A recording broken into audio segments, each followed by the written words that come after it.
welcome back to the channel. If you're stopping for the first time, you're welcome. My name is Ishola and I am a registered nurse, a registered midwife, as well as a professional makeup artist. And over here we discuss all things pertaining to faith, health, beauty, as well as nursing. So if these are the kind of contents you're looking out for, please do not hesitate to like, to share, as well as subscribe to the channel. When it comes to menstrual health, it can be a quite sensitive topic because during this period of time you're trying to purchase products that are going to help you combat the cramps as well as the bleeding that you're experiencing, and there's a certain level of discomfort that's associated with menstrual flow, and this makes it increasingly difficult for you to be able to carry out your activities of daily living. That is why to me knowledge of menstrual hygiene is very important, because it simply makes things easier for you. It helps to prevent infections, viral infections, bacterial infections, fungal infections. It helps to prevent reproductive tract infections that could go on to lead to complications later in future, like infertility or endometriosis and the like. It helps to reduce the discomfort that you would likely experience during this time, get rid of foul smell, and most importantly, boost your confidence and your self-esteem. That is why in this video I'm going to be talking about 8 practical tips that are important for you to know to help you maintain a good menstrual hygiene. My number 1 tip would be to use a product that is suitable for you. Now, what do I mean by that? Before purchasing any sanitary product, ensure you put into consideration these factors. 1 is the cost. I say cost because you want to buy or purchase products that is affordable and something that is readily available around you, simply because you're going to be using it for a long period of time. Okay. Secondly, consider the severity of your flow. There is heavy bleeding, medium bleeding, and light bleeding, and the sanitary products are designed based off the different kinds of flow. So ensure you put into consideration what type of flow do I have, and then you purchase a product that matches your flow. Finally, consider your skin type or your body type. Now, there are people who react to certain sanitary products, not necessarily because those products are bad, but because they have a sensitive body type.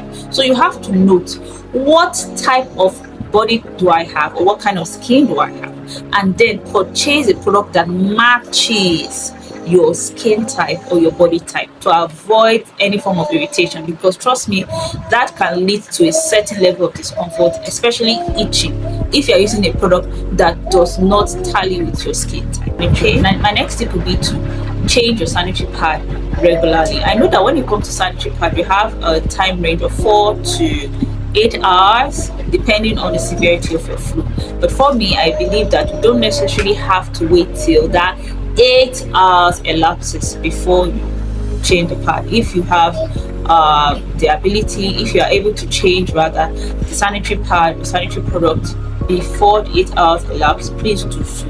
Okay, but on no account should you have that sanitary product on you beyond the stipulated 8 hours, all right, to avoid discomfort, to prevent itching, foul smell, even infections. Okay, always have an extra sanitary product with you in your purse and your bag when you are on the go. That brings me to my next tip, which is to ensure that you wash your hands thoroughly before and after applying your sanitary product. And the reason I say so is because germs are not visible. Okay, you don't know the amount of germs you have in your palms. That is why you are applying a fresh, a clean sanitary product. Imagine you using dirty hands to touch the sanitary pad or product or tampons and then using it. You are wasting your time. It's infection galore.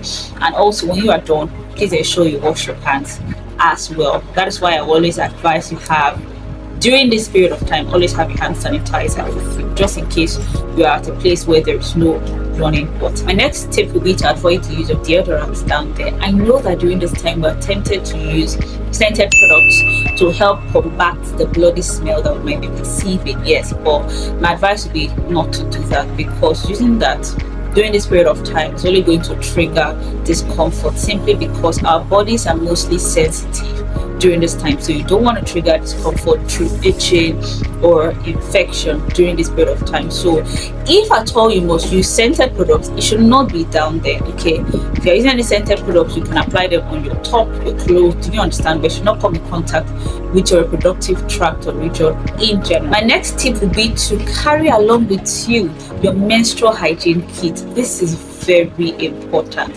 What I mean by that is a small purse that contains all your sanitary products, including your tampons, your pads, your little perfume, the sanitary hand sanitizer, which is very important, as well as a little disposable bag. This is important because even when you are not seeing your period, I would advise to carry it, because you never can tell. There are times that we miscalculate that, oh, my period is not going to come now, and then boom, it takes us unawares. And if you are already outside, trust me, you don't want to be in that kind of situation. Okay, and apart from that, you just can never tell when you are going to help a sister. So carry your sanitary products every time in your bag.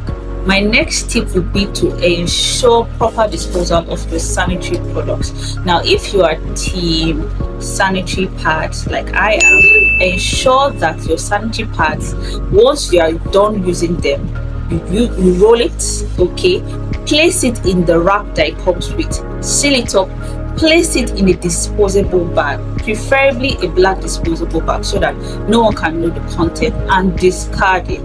If you're not comfortable discarding it in the public, then place it in the disposable bag, which is black, remember, spritz it with perfume and put it into your bag.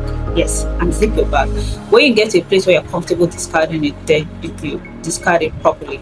On no account should you leave your sanitary pad open, exposed, for the viewing pleasures of others, please, because apart from the physical, that is the health implication, there's also spiritual implications. So please, sisters, be careful. Also, I would like to chip in that you should ensure that you carry out good and proper hygiene during this period of time. Please ensure that you bathe at least twice a day.